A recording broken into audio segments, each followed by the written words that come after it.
Ecuador, hola mundo, un saludo muy especial a todas las personas que están al otro lado del micrófono y de sus pantallas. Mi nombre es Jorge Franco y acabamos de dar inicio al Desconfinarte número 11. Esto se da gracias al apoyo de La Culata, de Diva Nicotina, de Costillón Morolub, de Coctelitos, de 200 millas y de Garza Roja, Parque Cultural y de Fundación Garza Roja. Y como siempre, pues tenemos invitados con los que conversamos un poquito, obviamente, porque el tiempo que tenemos pues no es muy amplio, para conocer sobre su trabajo, sobre lo que han hecho, sobre cómo han vivido pues también esta pandemia que poco a poco estamos saliendo. Por eso somos Desconfinarte. Si nos están escuchando por primera vez, recuerden seguirnos en nuestras redes sociales. Estamos como Infograma en Facebook, Instagram y TikTok, infograma.net, y en nuestro canal de YouTube como Infograma TV.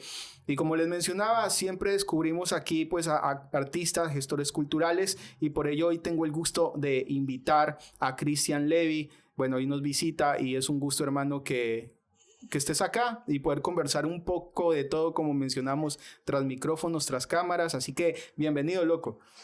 Gracias, Jorge, un placer estar acá, Desconfinarte, compartiendo con ustedes. Y bueno, es precioso poder compartir las experiencias dentro de nuestro núcleo cultural de la ciudad de Guayaquil, que puede ser expansivo, y siempre va a ser importante dar nuestras opiniones personales acerca de toda esta cosmogonía, ¿no?, que es la ciudad de Guayaquil y su cultura. Así es, muy necesario hablar de lo que se ha hecho, de lo que se hace, como para que no queden en el olvido, ¿no? Porque a veces, pues sí se vive, pero vienen otras cosas que desplazan lo que se hizo. Entonces yo sí creo que es muy necesario recordar lo que se ha hecho, porque también nos permite ubicarnos donde estamos. Por supuesto. Y en tu caso, Cristian, antes, y sorry por interrumpir, ¿cómo tú pues decides dedicar gran parte de tu vida a esta industria cultural, al mundo del arte? ¿Cómo te involucras con ello? Mira, tengo más de 20 años en eso, aunque soy bastante joven relativamente.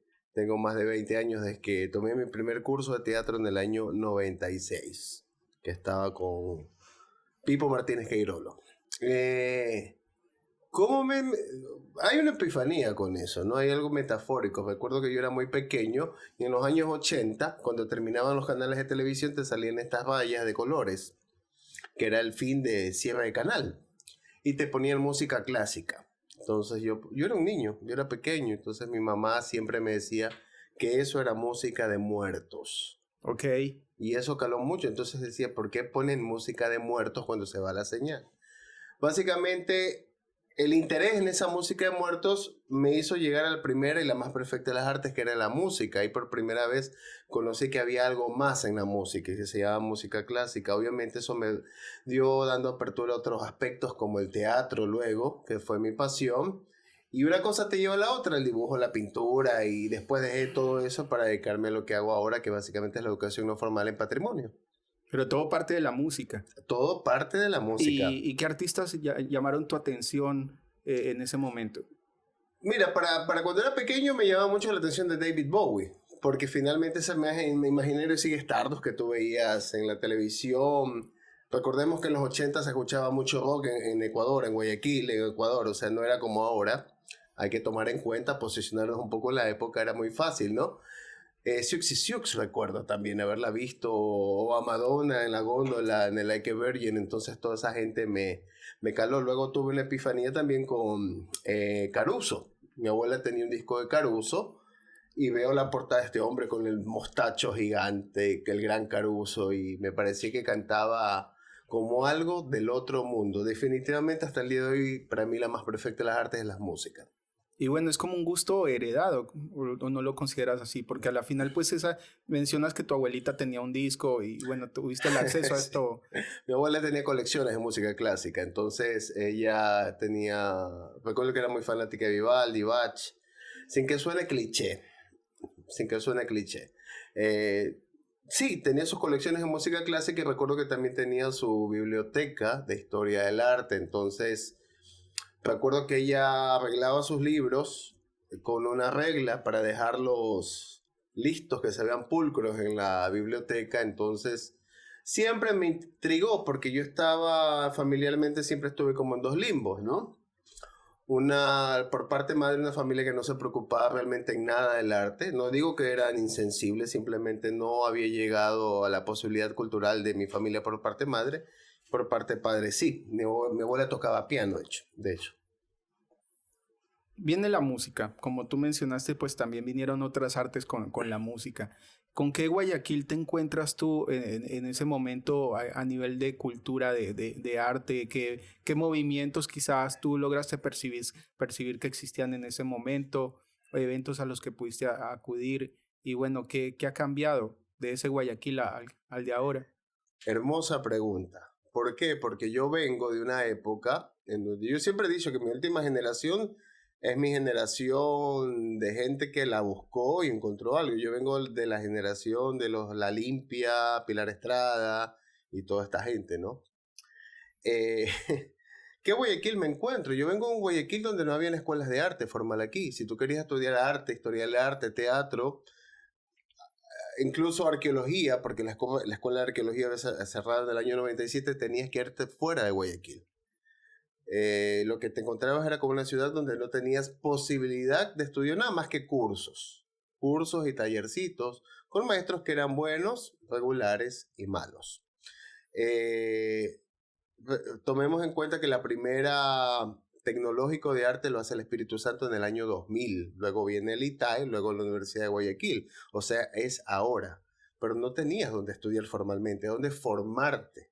Entonces todo era como muy naif, pero al mismo tiempo era súper rico porque te daba las posibilidades de que seas, entre comillas, canchero. No es como ahora estos muchachos que estudian. O sea, ahora hay como más conocimiento, pero la práctica como que... Ha pasado, creo, con varios institutos y universidades que salen y no saben qué hacer con su vida. Entonces ahí hay una metáfora, ¿no?, que habría que resolver. No estoy yéndome en contra de la academia actual. Formé parte de una, pero simplemente creo que antes era mucho más rico porque te las buscabas y vivías experiencias mucho más intensas también. Intensas en el buen sentido, intensas en el lado poético, intensas en el lado de obtener conocimientos. Haciendo. Sí, haciendo, y de esos muy felinescos que le digo yo, que eso ya no lo ves ahora.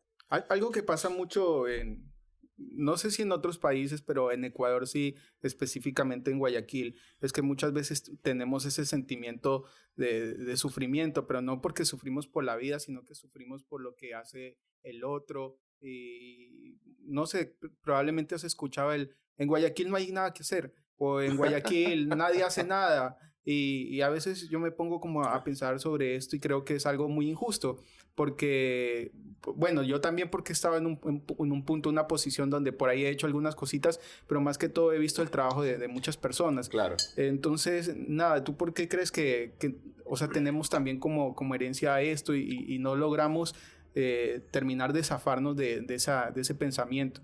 No lo aplico a mi entorno, pero si tú no tienes nada que hacer o crees que en una ciudad no hay nada que hacer es porque tú no sabes qué hacer. Simplemente eso. Creo que estés donde estés en Guayaquil, estés en Japón, en Frankfurt, o sea, si tienes las herramientas necesarias y esas herramientas son personales, independientes y provienen de ti, vas a poder hacerlo, o sea, dependiendo lo que vayas a aplicar. Es una limitación cultural, es más o menos, con la pregunta que me hiciste hace un momento. ¿Cómo era el Guayaquil de antes, no? Con el de ahora. Toda la gente para hacer eventos, obras de teatro o para hacer eventos de danza o para hacer producciones culturales, en general esperaban que el gobierno les dé dinero. Y la queja era que el gobierno no apoyaba el arte. Pero claro, ¿hasta qué punto deberían apoyarte y hasta qué punto tú debes probarle al Estado o al mundo, sobre todo a ti mismo, de que puedes hacer las cosas bien? En mi caso he trabajado y actualmente formo parte de un ministerio, pero anteriormente trabajé durante años independiente, como tú lo sabes, como una productora cultural. Entonces, o sea, has estado en ambos ámbitos. En ambos ámbitos. Donde hay presupuesto, de los dos. aunque no es el gran presupuesto, claro. Y donde no lo hay y se busca qué hacer, pues cómo claro. conseguirlo, cómo gestionar. Durante 5 años viví con una productora cultural y yo me busqué los proyectos y me esforcé y logré. Y actualmente vivo dentro de un rol de pago, pero como te digo, he probado los dos lados. ¿Y no te ha pasado que así colegas de pronto ahí te han hecho la mala carita o te han cuestionado un poco como que esto? Porque también a veces hay como una romantización torpe, que la considero torpe, de la gestión. Es como que hay muchas contradicciones, ¿no? Entonces, partimos de que decimos, no, es que las instituciones públicas, privadas no nos dan apoyo, no hay presupuesto para el arte. Bacán. Entonces, yo voy a gestionar, yo voy a luchar porque pase. Pero cuando alguien sí tiene ese presupuesto, pasa también que el otro está ahí como que no, pero típico fue palanca, o porque yo sí, porque no. Todo parte de algo también que yo siempre he mencionado, y es que es el tema también que me genera mucho conflicto de los presupuestos. O sea, en un entorno idealista sería como que qué bacán que si hay 10 millones de dólares, se divida eso entre todas las personas que hacen cultura en la ciudad, por ejemplo, o en la provincia. Pero muchas veces está este tema de los concursos, que hoy hablaba con una compañera, Camila, le mando saludos, y con Adrián Vélez también de ese tema, que siento que los concursos nos ponen a matarnos a todos por un presupuesto. Ojo, es algo muy, muy, muy personal, claro. Pero es como que no termina de quedar claro qué queremos. Queremos tener un presupuesto, queremos seguir luchándola porque no necesitamos ni dependemos de instituciones públicas, privadas. ¿Qué mismo pasa con los gestores? Mira, yo creo que primero que nada debemos, independientemente, los gestores deben aprender a gestionar eficazmente. Mira, una problemática que yo pude darme cuenta hace unos años atrás, no ahora, cuando fue el boom de toda esta gente que fue a estudiar a Argentina, que vinieron con sus profesiones y sus títulos de primer orden, que me parecía excelente, era que aplicaban esas metodologías a la ciudad de Guayaquil. Y definitivamente Guayaquil es Guayaquil, Guayaquil no es París. No es Buenos Aires. Guayaquil no es Toronto. Uh-huh. Entonces, el problema y el error era eso, o sea, no básicamente ser recursivo, en el sentido de adaptarte a una ciudad para aplicar tus nuevos conocimientos. Y eso es un grave error. Eso es algo que tenemos que nosotros, los gestores, reflexionar, porque a veces tenemos una mentalidad demasiado volada, pero la realidad de Guayaquil es otra. Yo me adapté a la realidad de Guayaquil, por eso considero que no me fue mal. ¿Y cuál es esa realidad? ¿Cuál es la realidad de Guayaquil? Que en Guayaquil todo se hace y se rehace, que en un momento puede darse las cosas al 100%, pero de pronto tú tienes que adaptarte al 70% porque eso es lo que tienen ellos. O de pronto hay cambios de horarios, hay cambios de fechas, hay cambio de personal. O sea, las cosas no son muy... No te digo profesionales, no quiero caer en eso, no quiero caer en esa crítica, pero Guayaquil es una ciudad que recién está terminando de rehacerse en lo cultural. Entonces las realidades nunca se mantienen, siempre son diferentes. Entonces uno tiene que aprender de esas dinámicas.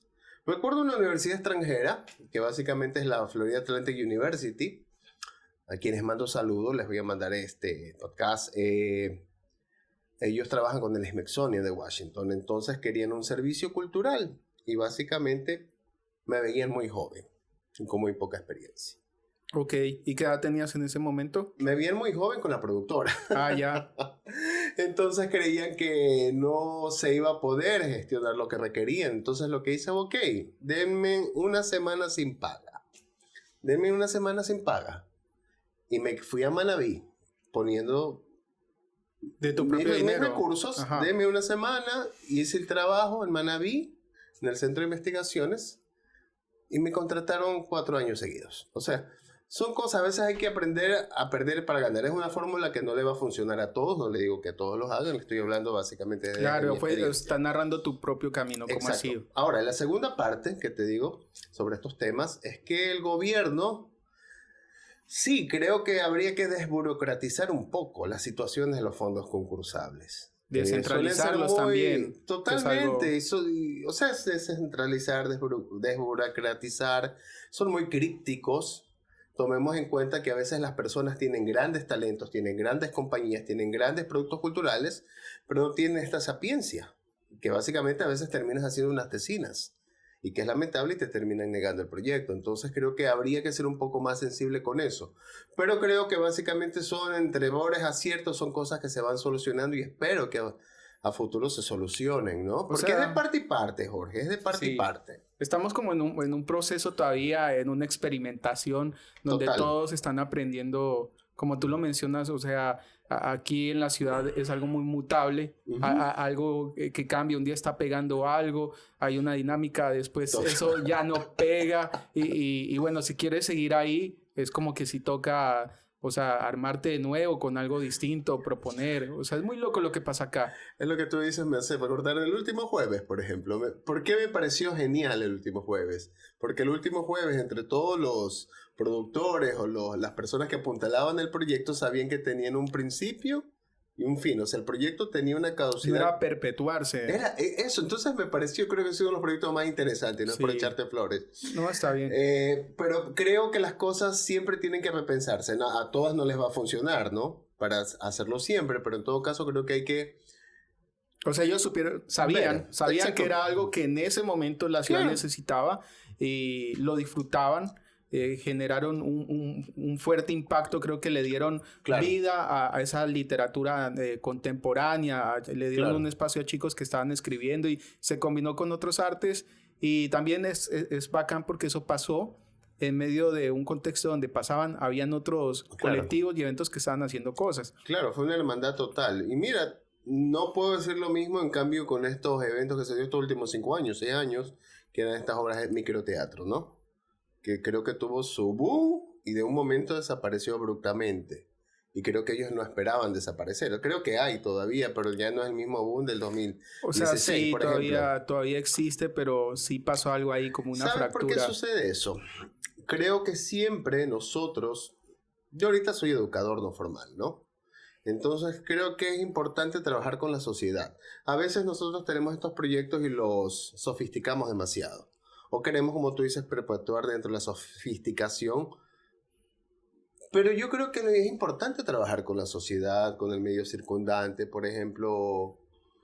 Trabajar con la sociedad, trabajar con el pueblo. Y eso sí te ayudaría de una forma u otra a montar el proyecto y a perpetuarlo de la mejor manera. Es como que conoces a tu público, conoces también qué quieren, pero no es como que una imposición. Totalmente. Es porque a veces también como que pensamos que lo de afuera es lo que pega y que aquí, como tú dices, va a pegar. La gente aquí no es recursiva. O sea, aquí Guayaquil es duro, pero me encanta la ciudad de Guayaquil. O sea, te digo, Guayaquil es duro. Guayaquil es duro, Guayaquil es difícil, es complicado. Exacto. Y dentro de otros... dentro de otros colectivos, eventos que se han dado en la ciudad, aparte del último jueves, otro que te haya sido digno de tu admiración.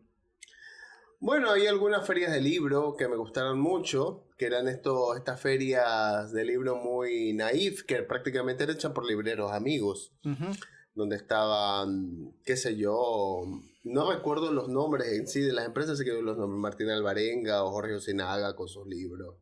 Y movilizaban gente, llamándose, organizábamos en este espacio, hagamos. Entonces eso me parecía muy, muy positivo, porque no solo te generaba dinero, sino que te generaba gestión, una conciencia de gestión que después se podía emular. Eso es lo que te puedo decir. No ha salido mucho ahora último, ¿no? Sí, ¿y qué crees que pasó? No, o sea, aparte de la pandemia, obviamente, porque antes de la pandemia... Hay una ruptura, pues 2020 no existe. Aquí yo creo que antes de la pandemia fue como que también un tiempo donde existió una especie de nostalgia. Claro. Una especie de nostalgia por los conciertos que ya no eran lo mismo que antes. Claro. Obviamente uno debe entender que todo sigue, todo fluye, pero creo que Guayaquil sí hubo como un hueco. O sea, era como que por ahí pasaban, eran actos como aislados, pero uno ya extrañaba el último jueves, extrañaba otros eventos, extrañaba lo de la casa clandestina, que hacían eventos así, de ese tipo. Claro. Y era, ¿qué está pasando? Ya no hay eventos así. De ahí viene esta pandemia y obviamente golpea brutalmente a todos los sectores sociales y económicos de todo el mundo y bueno, obviamente al sector cultural que siempre ha estado así como que en la cuerda floja. Sí, o sea, yo creo que mira, muchos colectivos posiblemente no pudieron seguir porque las primeras veces te puede funcionar algo, ¿no? Porque van tus amigos, tus más conocidos, pero básicamente si no tienes un producto cultural bien asentado, con un objetivo claro. Es como la profesionalización más o menos del proyecto ya. Finalmente tú mismo no te vas a garantizar. Porque dentro de la apertura de lo nuevo, obviamente vas a tener todo el apoyo. He tenido amigos yendo a la cultura de la comida, por ejemplo, que tenían sus propuestas o sus microempresas de comida y lanzaban por redes sociales o en pequeños locales y todo era al comienzo, pero después de 2 o 3 meses no podían sostenerse, ¿no? Porque no tienes un objetivo o una base clara. Eso es así. Eso hablando un poco de los colectivos, ¿no? Aunque me encantan porque en contraparte de tener el cuidado, de tener el objetivo claro, creo que es importante darse la mano y hacer una cohesión cuando tienes un interés en conjunto y las cosas se pueden dar finalmente positivo. Eso es bello y es maravilloso. Totalmente. Es como algo muy puro, ¿no? Totalmente. Antes de que empiecen a aparecer cosas que ojalá no aparecieran, es como que hago una analogía con el tema de las bandas. Claro. Antes de que aparezca bueno, no esta analogía, no. Antes que aparezca alguien como que divida. Claro. Digamos así, iba a decir Yoko Ono, pero no viene el caso. Entonces, es como que algo muy puro. O sea, es bonito ver la gente cómo se une por un fin en común, porque algo florezca, porque las cosas pasen. Es como que el idealismo ahí purito. Sí, me acuerdo que, bueno, me gustaba mucho el trabajo de Marcos Negrete. O sea, me encantaba el trabajo de Marcos Negrete. Le he perdido la pista, pero creo que él es dentro de esta gente, bueno, Marcos es un profesional, dentro de esta gente que genera estos colectivos, estos grupos, creo que es uno de los que más estaba ahí. más estables, con propuestas más innovadoras también, que eso es importante, la innovación, no solo poner puestitos, o sea, todo funciona, pero creo que hay que ser innovador, él la tenía clara. Y con cosas que pegaban. Totalmente, o sea. Cuando proponían los slam de poesía y ya uno no solamente pues escuchaba a la persona leer sus poemas, sino ya ver un performance y todo esto de los eventos multidisciplinarios también, donde tú a veces también participabas claro ahí. Que sí. Estaba con la danza, si no me equivoco, ¿cierto? Sí, estaba con performance. Ajá, entonces, qué bacán ese Guayaquil. Y aunque yo, sabes que le tengo mucha fe porque un día alguien me decía, pero bueno, esto desapareció prácticamente. Y yo, sí, pero yo supongo que antes de nosotros había otras personas que hacían cosas. Y un millón. O sea, una vez se cree la última Coca-Cola del desierto. Y creo que cuando algo desaparece, algo nuevo nace. Entonces, por ahí también hay personas que están haciendo eventos, quizá ya se han olvidado un poquito del centro, mira más para las periferias de la ciudad, sectores un poco exclusivos, pero igual están haciendo algo para un target específico, pero está moviendo, eso hace parte de que se mueva algo aquí en la ciudad. Sí, yo creo que a las nuevas generaciones les falta inspirarse también, inspirarse mucho, porque... Te digo, orgullosamente vengo de una generación en donde nosotros teníamos una visión felinesca. No teníamos nada, no había, ya te dije, no había ni academia, pero había una situación felinesca por ahí. O sea, podías de un momento a otro toparte con el gran Hernán Zúñiga y te guiaba, que bueno, ahorita es profesor universitario, o te topabas, qué sé yo, con Tábara por ahí, te recogía, vengan muchachos por acá, o te vivías una experiencia súper... chévere en algún bar cultural de esa época. Pero a las nuevas generaciones les falta inspiración, le falta un poco de mística. Es mi punto de vista muy personal, porque te lo digo, porque hace varios años varios chicos universitarios de diferentes universidades X me han entrevistado por diferentes temas que tienen que ver con cultura y veo que viven demasiado el presente mirando demasiado el exterior. Pero claro... Le hacen falta esos referentes locales también. Tú les hablas de Hugo Mayo y no saben quién es Hugo Mayo. Y es un problemática porque fue uno de los pioneros del dadaísmo acá, en literatura. Hablas de Eliana Espinel, no saben quién es Eliana Espinel. Le dije más o menos mezcla a Margaret Thatcher con Madonna y qué sé yo, y te sale en la poesía. O sea, no saben quién es Eduardo Solá Franco, y eso sí me mató. Recuerdo hace unos años unos chicos universitarios, estudiantes de artes visuales, no saben quién es Eduardo Solá. Y esas metáforas, o que aquí en Ecuador tuvimos las primeras escuelas de ballet y ópera, no fue en Quito, ni en Cuenca, ni en Loja, fue en Guayaquil. Entonces yo creo que esas cosas te inspiran, pero al no conocer estos personajes que forman parte de nosotros, hay una gran problemática, y eso forma parte un poco de ese desdén, o ese desapego, desamor un poco porque estás mirando siempre, viviendo un presente sin saber qué hacer y mirando afuera, con los ejemplos de afuera. Pero bueno, también no es algo meramente de los estudiantes, porque es como que ¿dónde está esa información y por qué no se la están transmitiendo a ellos? Eso también vendría, o sea, ¿cuál es el interés de que esto no se sepa? No sé, no lo veo tan de Como conspiración. una conspiración, sí. Y enseguida, Yo creo que son los limitantes a de las mallas Fernando. curriculares, qué sé yo. Porque yo te digo, yo estudié en la universidad y yo tuve una que la saludo a la máster Matilde Barros, que todos los grandes maestros que he tenido fue mi profesora de Historia de la Cultura Ecuatoriana, hace más de 12 años. Yo tuve unos maestros que me hablaban de estos personajes, ¿no? Te estoy hablando puntualmente, pero lamentablemente ahora no se da. Ahora, ¿por qué no están las mallas curriculares? ¿Por qué no forman parte de un pensum? ¿O por qué quizás estos grandes personajes quedan enterrados? No lo sé. No lo sé, Jorge. Solo te digo que las nuevas generaciones No sí lo les saben falta tampoco. más mística. Y hablando de la mística, uno por amor a veces comete locuras. ¿Tú qué has hecho por amor, pero por amor al arte? ¿Alguna cosa loca, extrema o algo anecdótico que te haya tocado hacer? Por amor al arte, cuando Ujú. tenía cuerpo, recuerdo, en el año 2001, que esas fotos me las tomó Joshua Degel y Vladimir Zambrano escribió un poema, algo así en esa época. Bailé desnudo encima de carbones, encima con unas... Era como una especie de... Y era básicamente mi primer acercamiento performático. Esa es una. La otra, ahora que estuvo Philip Glass, que tú formaste parte también de eso, de ese gran evento, eh, fue haberme sentado en el concierto a 3 metros de él, en la misma fila, y buscar y fregar, y dije, ese es mi puesto, ese es mi puesto, y fue mi puesto. O soy fanático de la banda Taraxia, no sé si las has escuchado, que es una banda de neoclásico, folk, que canta en inglés, italiano, español, latín, y los busqué y finalmente soy amigo actualmente de ellos, una banda que tiene más de 35 años cantando, ¿no? Entonces son cosas que me llenan y digo, wow, o sea, uno finalmente buscas y vas Y pasa. y pasan, ¿no? Entonces son cosas que me llenan y son cosas que he hecho por amor, ¿no? Te digo. ¿Qué representa Madonna en tu vida? La independencia. Recuerdo que yo vengo finalmente de niño en los 80, y es interesante esa pregunta porque la gente era muy conservadora. De pronto tenías a esta mujer despeinada con un traje virgen cantando como una virgen acariciada por primera vez con una connotación sexual. Después la vi, yo era un niño quemando cruces y después la vi que el Papa Juan Pablo II la excomulgó.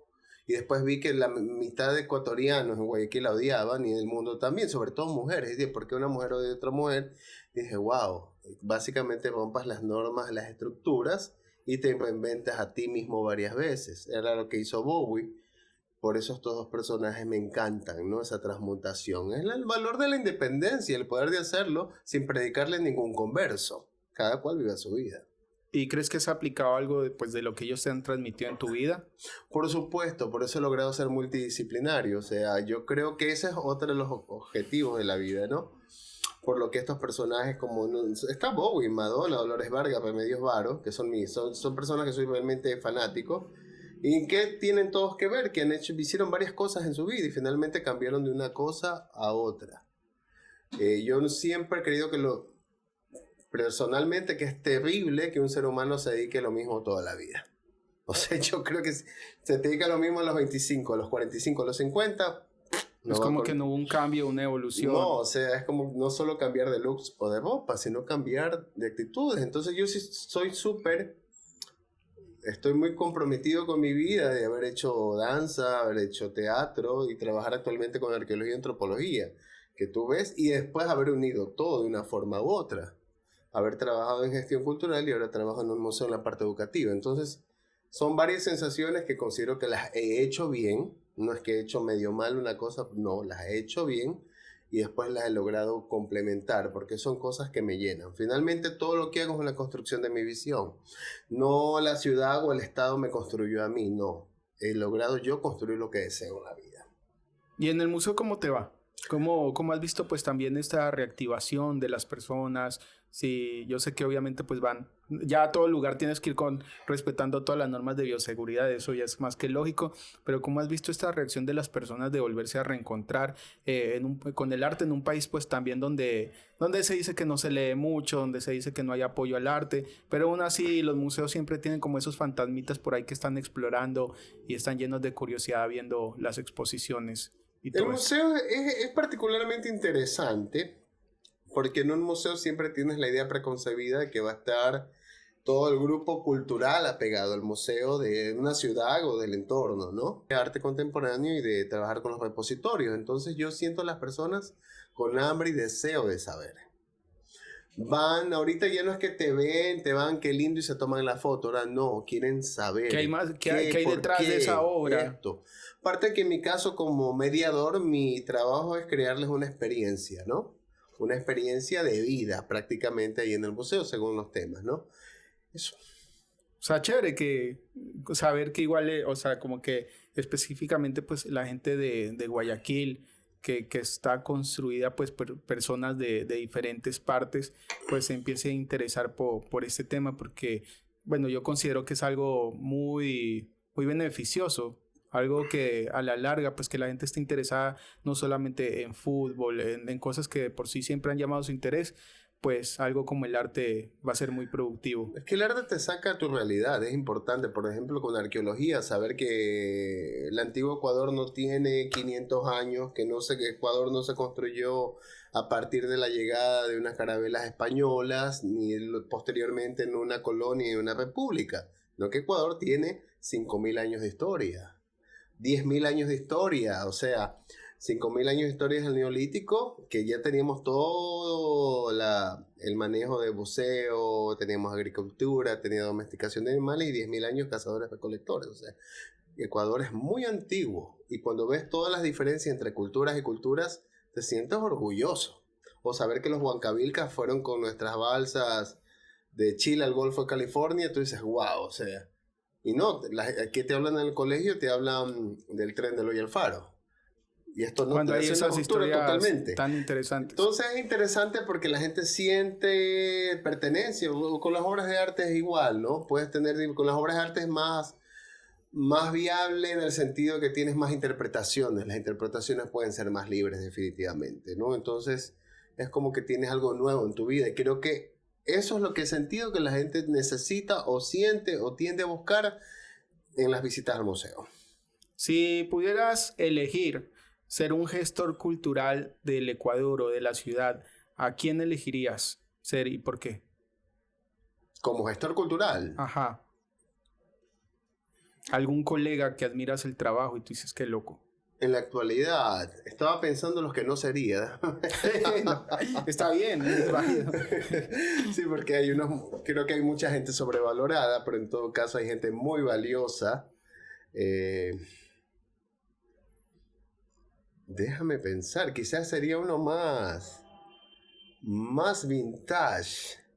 Mira, a mí me gusta mucho la imagen de Eduardo Solá Franco. Si bien él ya falleció en el año 96 y puede ser una imagen ligada al clasismo, yo creo que él ha sido uno de los máximos gestores culturales inconscientes del Ecuador. ¿Por qué? Porque él básicamente fue multidisciplinario, era guionista de teatro, diseñaba vestuarios, diseñaba escenografías, era dibujante, dibujó para Walt Disney, era pintor, retratista, paisajista. O sea que no era. Y el tipo viajaba por todo el mundo y en todo el mundo creaba de diferentes formas. Yo creo que esa es una forma entre diplomática y de gestión cultural que es bastante valiosa. Bastante valiosa. Hay gente muy valiosa en la actualidad y que han venido trabajando y que creo que es muy importante su trabajo, ¿no? En la actualidad, un apoyo total para todos. Venimos pasando esta pandemia, obviamente, y como lo mencionaba, pues todo esto se está reactivando poco a poco. Uh-huh. ¿Cómo es el presente, la actualidad de la industria cultural aquí en la ciudad? Desde tu mirada crítica. Yo creo que está bastante... La situación está bastante dura, porque tú sabes que básicamente dentro de la estructura académica ni siquiera están en presencial ahora. Sé que estaban por empezar ahora. Los proyectos de gestión cultural no es que los puedas aplicar a nivel nacional fácilmente hasta que se tenga claro todo el asunto. No hay mucho dinero para productos culturales. No hay muchos espacios para emprendimientos propios. o pueden haberlos, pero en todo caso no te aseguran que vayan a ser efectivos. Yo creo que hay que tener una clase de resiliencia y de adaptación que es importante, ¿no? Para poder ver e ir verificando qué es lo que funciona y qué no en estos nuevos tiempos, porque estos nuevos, post pandemia, todo de una forma u otra cambió nuestras instancias, ¿no? De gestión. Entonces, y trato de ser sensible, porque, ojo, estoy ahorita totalmente consciente que estoy dentro de un rol de pago y dentro de una empresa. Claro, Entonces, que uno diría es muy entonces fácil soy decir... muy cómodo, ¿no? Ajá. Es muy cómodo, estoy súper consciente, pero la mayoría de mi entorno es 100% cultural y he visto amigos en diferentes ámbitos. Tú el otro día, por ejemplo, entrevistaste a Kruger. Ah, sí, estuvimos Y por por ahí. ejemplo, Kruger te lo pongo de ejemplo. Kruger yo he visto que han clausurado, ha tenido problemas, la pandemia, tuvo un incendio, pero el tipo sigue, parece el conejo de Energizer. Así es. De Y hecho, aquí está, y sigue ahí. después de la entrevista le clausuraron de nuevo. Y así es como Entonces que... él es como el conejo de Energizer. Entonces él para mí es un leitmotiv de básicamente de rehacerse o adaptarse y salir adelante. Lamentablemente no todos tendrán las herramientas y las posibilidades, pero yo creo que si tú amas algo y tienes fijo un objetivo, o sea, llegas porque llegas. El entorno está difícil, definitivamente. Es como que hace parte de eso que mencionas del ADN del gestor, la gestora, Claro. que, o sea, se apasiona, bueno, y no solamente pasión, no, es que es un poco de todo, porque a veces también es como que mucha pasión, pero necesitas como ese conocimiento, habilidades. Dominar egos también. Dominar, y el tema de ego es tan complejo, ¿no? Porque es como que siempre hacemos la misma pregunta aquí, y es como que todos queremos verlos a todos así apoyándose y se ha intentado. No digo que no ha pasado. Claro. Hay como que grupos que, o sea, trabajan para un mismo fin y logran, o sea, hacer a un lado sus egos y cuestiones personales. Pero siento que, o sea, no termina pasando en general. Y a la final el único... O sea, los únicos que pierden, o sea, son ellos mismos y la gente pues también, porque es como cuando te imaginas estos memes, no sé si ya lo había dicho, pero es como cuando te imaginas este meme Ecuador sin Barcelona y Emelec, y es como que un Ecuador así maravilloso, una postal así como el paraíso. Y entonces yo también digo, donde los gestores y artistas así en general se unieran para un mismo fin, o sea, seríamos, no sé si potencia, pero... O sea, estaríamos un poquito mejor como ahora, no sé. Mira, hay alguien que me gusta como gestor que es contemporáneo y espero que no suene a cuña, sí, soy súper directo. Me encanta la gestión de Miguel Cantos, independientemente de cualquier ismo político que él tenga. Pero me encanta mucho Miguel Cantos, porque básicamente, ¿qué es lo que ha hecho él? Es unir un montón de gente multidisciplinaria de diferentes ámbitos, hacer buenas gestiones culturales, hacer muy buenos productos culturales. Es perfil bajo, a veces le digo deberías aparecer un poco más. Tú. Uh-huh. Y creo que siempre lo que hace, lo hace, sientes una sencillez, una honestidad y una tranquilidad que a ti te hace integrar. Te hace integrar. Entonces, me gusta mucho el trabajo que estás haciendo él desde su ámbito, desde su entorno. Sobre los egos, sí, he conocido mucho. Todos podemos sufrir de eso en algún momento, pero me tocó ver muchas cosas feas, ¿no? Y con gente muy conocida. Pero en todo caso, creo que el tiempo hace flotar y hundirse y ver cuál es la realidad de quién, ¿no? Y así de revelaciones, sin dar nombres, ¿qué es el peor, cómo te puedo decir, engaño o puñalada que te ha pegado así un colega gestor? Eso chisme. No, pero no estoy pidiendo nombres. No lo voy a hacer.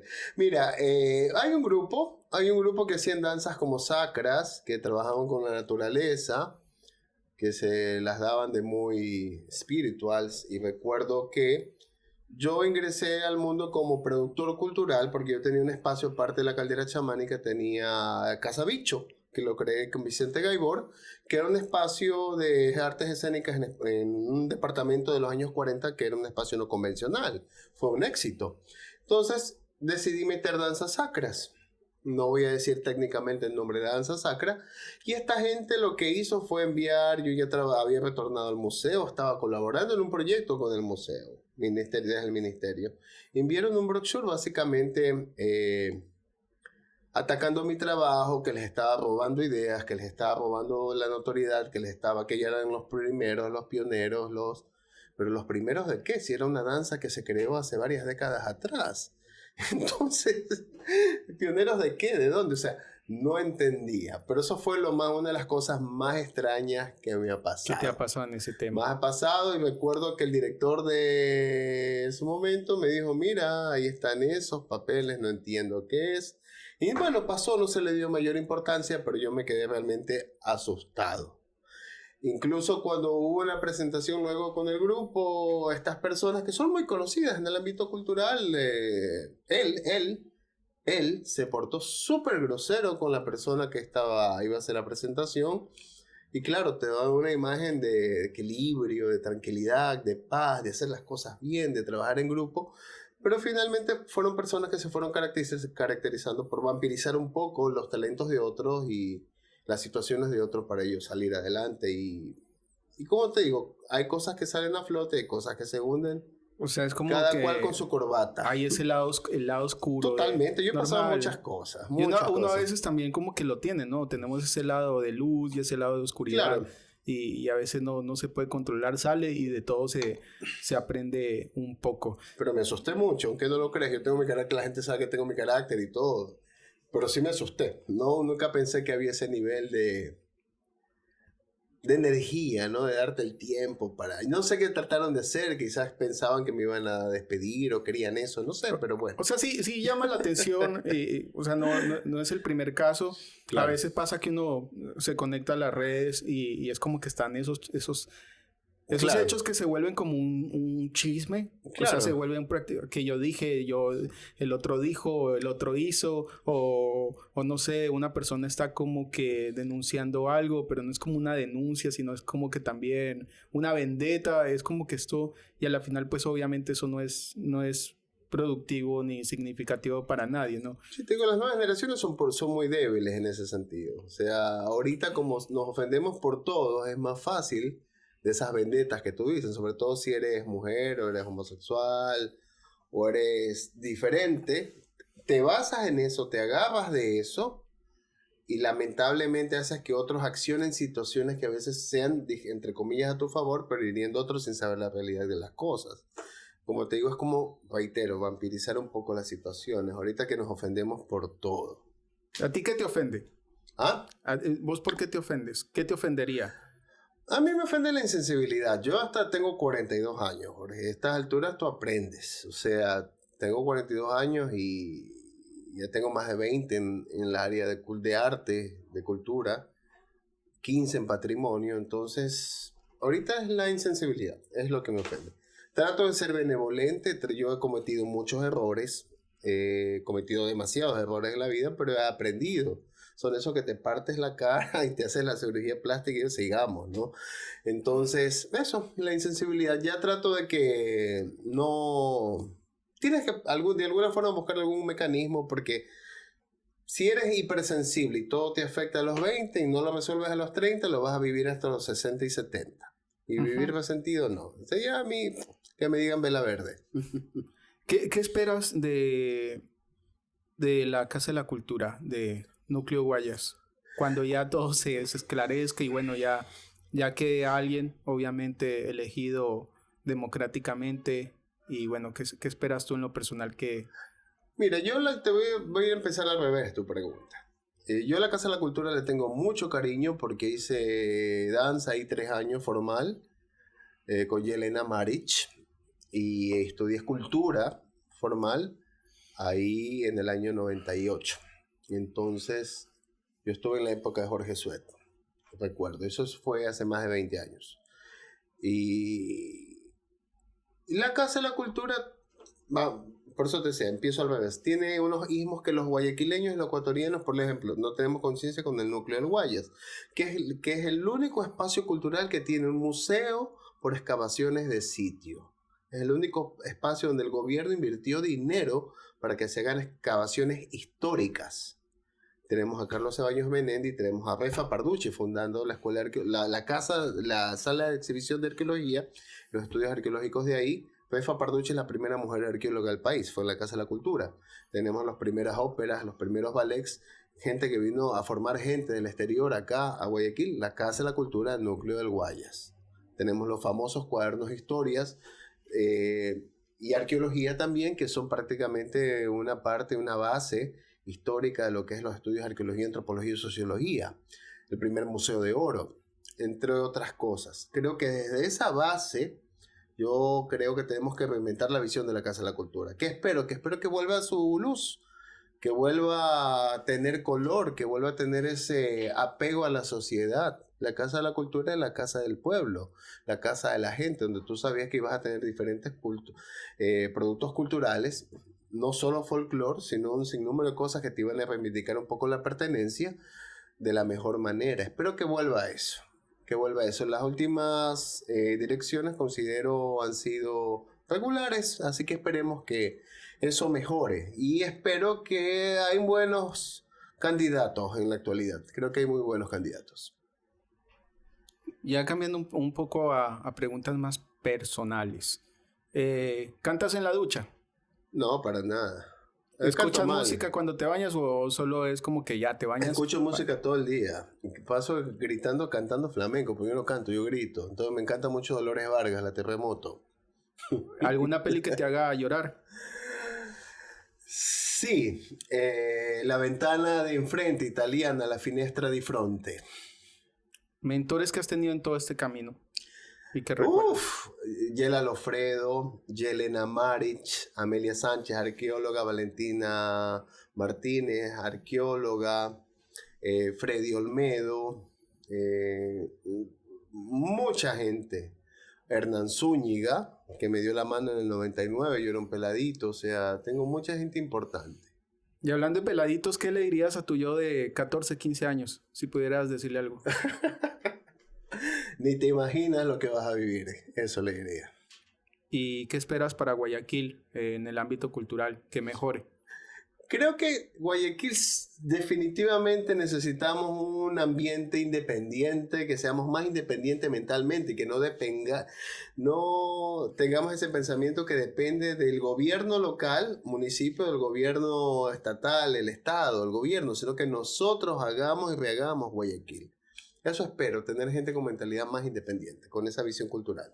Lo comparto y agradezco que hoy nos hayas visitado. Ha sido bacán conversar un poquito de todo contigo en este espacio, el Desconfinarte número 11.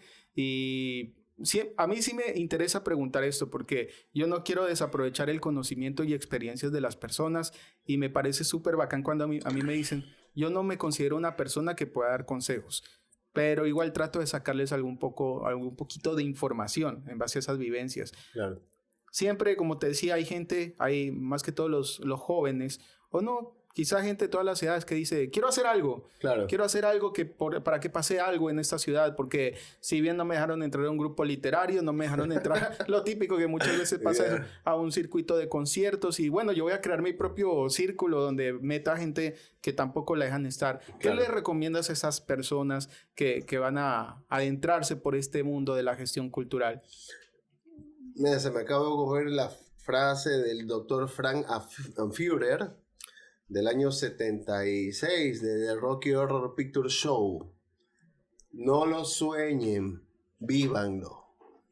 Nada más. Nada más. Gracias por visitarnos, loco. Y con ustedes hasta la próxima semana. Recuerden que esto es Desconfinarte, un espacio donde hablamos de arte, hablamos de cuál es la canción que cantas en la ducha y cuáles son las películas que te hacen llorar. Nosotros estamos cada semana sacando contenido. Síganos en las redes sociales como infograma.net y en nuestro canal de YouTube como Infograma TV. Gracias a todos los patrocinadores también. La Culata Diva, Nicotina, Costillón Morolup, Coctelitos, 200 millas Restaurante, Garza Roja Parque Cultural, Fundación Garza Roja, y no sé si se me olvida uno. Si se me olvida, la próxima lo menciono 5 veces. Un abrazo de corazón a corazón. Mi nombre es Jorge Franco y hasta una próxima. Chao.